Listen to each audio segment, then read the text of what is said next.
Bismillahirrahmanirrahim. Assalamualaikum warahmatullahi wabarakatuh. Alhamdulillahi rabbil alamin. Nahmaduhu wa nasta'inuhu wa nastaghfiruh. Wa na'udzu billahi min syururi anfusina wa min sayyiati a'malina.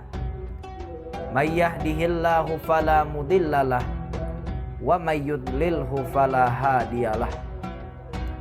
Asyhadu an la ilaha illallah wahdahu la syarikalah wa asyhadu anna Muhammadan abduhu wa rasuluh la nabiyya ba'dah.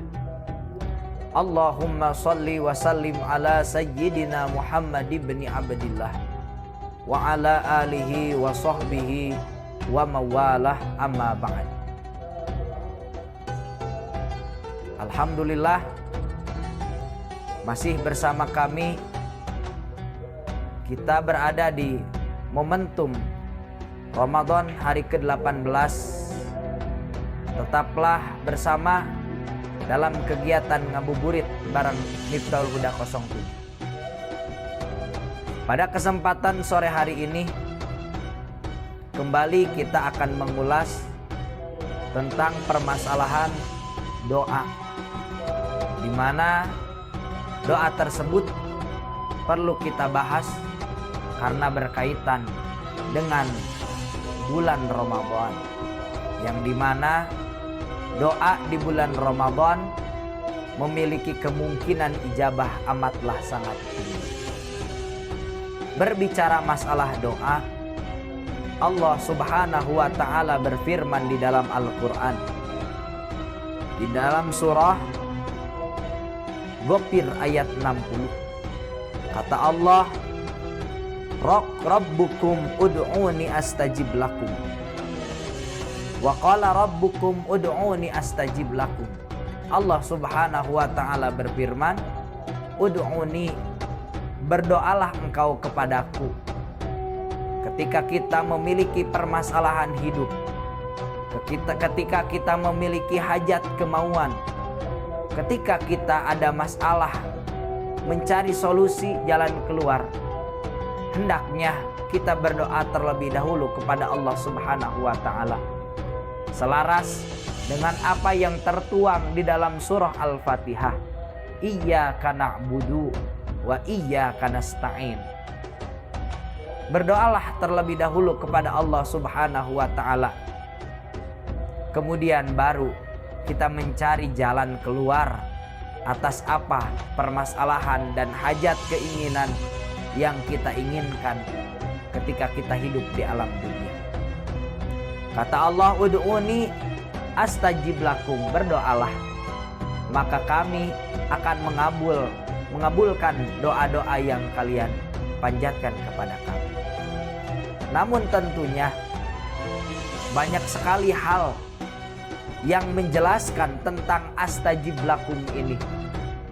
Bukan hanya semata-mata kita berdoa langsung diijabah oleh Allah Subhanahu wa ta'ala, seperti halnya kita memakan cabai langsung terasa pedas. Walaupun memang ada banyak sekali kasus orang-orang yang sangat dekat dengan Allah Subhanahu wa ta'ala, ketika mereka berdoa langsung diijabah oleh Allah Subhanahu wa ta'ala. Namun untuk kita yang tingkat kedekatan diri dengan Allah Subhanahu wa ta'ala terlampau jauh, maka para alim ulama membimbing kita.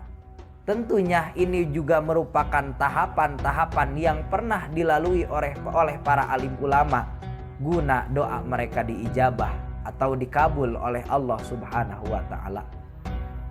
Yang pertama telah kita bahas, pun yang kedua telah kita bahas. Pada kesempatan sore hari ini, yang merupakan bagian dari adab-adab atau tata krama ketika kita berdoa kepada Allah Subhanahu wa ta'ala, nomor ketiga, yang mana hal ini disampaikan oleh Imam Al-Ghazali rahimahullahu ta'ala. Kata beliau, at-thalithu, bagian ketiga, ketika kita berdoa hendaknya istiqbalul kiblati, menghadaplah ke arah kiblat, yang dimana kita tahu bahwa kiblat merupakan arah kita sholat untuk mendekatkan diri kepada Allah Subhanahu wa ta'ala. Sejak zaman dahulu memang kiblat ini merupakan titik sentral kehidupan ataupun titik sentral peribadatan kepada Allah Subhanahu wa ta'ala. Bahkan bangunan yang pertama didirikan juga berada di kota Mekah ataupun arah kiblat ini.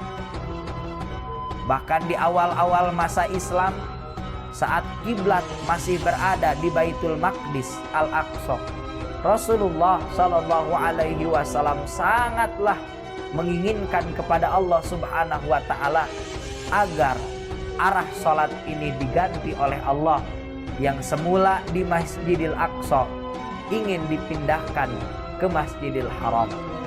Lantas pada beberapa tahun setelah hijrah barulah Allah Subhanahu wa ta'ala mengabulkan fawalli wajhaka syatral masjidil haram. Barulah Allah memerintahkan salat itu menghadap kiblat. Maka di Madinah Al-Munawwarah terdapat saksi bisu perubahan arah kiblat, yaitu di Masjid Qiblatain.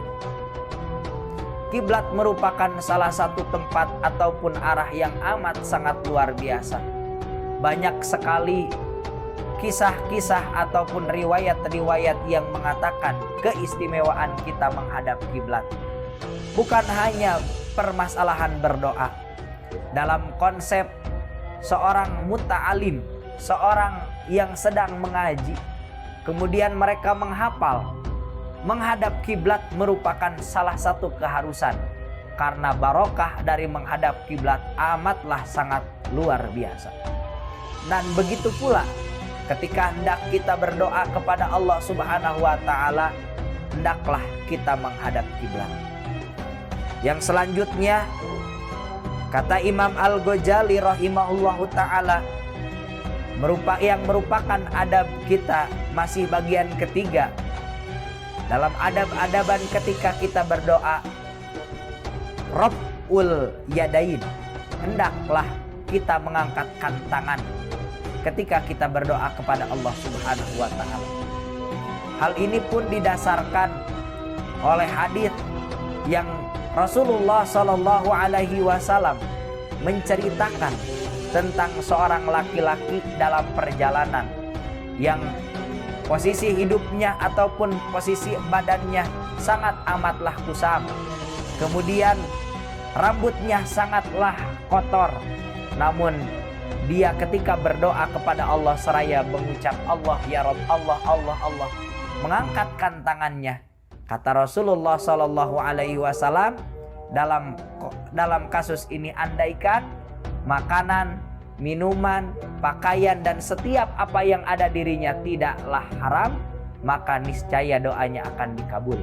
Ini merupakan salah satu dasar diperintahkannya kita berdoa mengangkatkan tangan. Walaupun dalam kasus lain kita boleh tidak mengangkatkan tangan, seperti halnya ketika seorang khatib berkhutbah ataupun dalam tingkah-tingkah yang lain yang memang boleh kita tidak mengangkatkan tangan. Namun dalam kasus doa secara umum ditekankan mengangkat tangan lebih dianjurkan daripada tidak mengangkatkan tangan.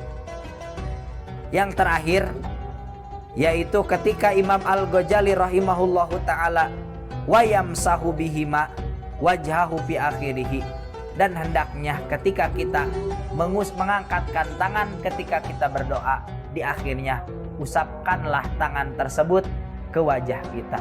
Sesungguhnya dalam usapan tangan setelah kita berdoa, dalam hal tersebut terdapat barokah yang amat sangat luar biasa. Mungkin inilah bagian ketiga dari tata krama ataupun adab-adab ketika kita berdoa kepada Allah Subhanahu wa ta'ala. Mudah-mudahan segala hajat dan keinginan kita dikabul oleh Allah Subhanahu wa ta'ala, terkhusus kebahagiaan kelak yang amatlah sangat lama dan selama-lamanya, yaitu kebahagiaan di akhiratnya Allah Subhanahu wa taala. Sekian, wassalamualaikum warahmatullahi wabarakatuh.